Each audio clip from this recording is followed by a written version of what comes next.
My name is Clara and I'm a triple negative breast cancer warrior.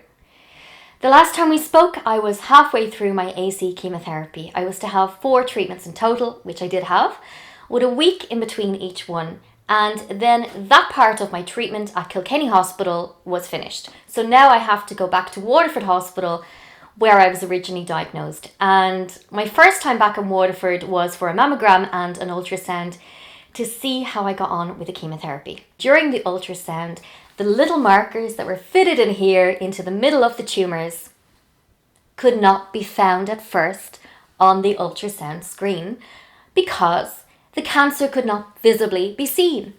Yay! And then a week after that, I had to go back to Waterford Hospital for a meeting with my surgeon and my nurse about my upcoming surgery. When I was waiting to go into my meeting, a nurse came out to me and asked if I got the results back from my gene testing. I never even did the gene testing. I applied for it months and months ago when I first got diagnosed, and I still don't have an appointment. So a couple of weeks ago, I rang them up, wondering, where is my appointment? I'm going to be having surgery in the next while. And I was told I could be waiting a year, I'm on a waiting list, or it might be a year and a half, it might be longer because of COVID. I went into the meeting and then there was a physical exam. Obviously no lumps could be found because no lumps could be visibly seen on the ultrasound, so I expected that. And then I sat down and my surgeon said to me, what did he initially suggest to me? Was it a lumpectomy or a mastectomy? So I'm going to go right back and tell all of you guys what the initial treatment plan suggested to me was.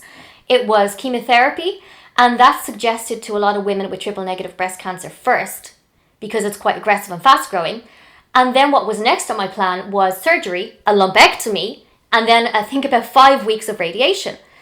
So I was a little confused by the suggestion of a mastectomy. What was suggested to me was a lumpectomy or a mastectomy and implants put in. Because with the lumpectomy, quite a chunk of flesh might have to be removed, because the markers are close together and where the lumps were close together. And I think there might be a bit of a dent. Maybe I might be slightly deformed. I might be scarred. I was told that after radiation, one boob might go a little bit smaller than the other. So, yeah, I was being offered implants and a mastectomy for aesthetic reasons. And it just didn't really feel like me. It didn't feel like the decision for me. And I know some people watching this might think, free boob job. Why didn't you choose it? I also know some people watching this might think it was dangerous for me not to get the double mastectomy rather than a lumpectomy. But I did ask him there, what did he think was the safest option? And I was told from an oncology point of view, they're both the same. So I almost left this out, but a couple of days ago I had to have a COVID test. It's now law to have a COVID test a couple of days before surgery in Ireland.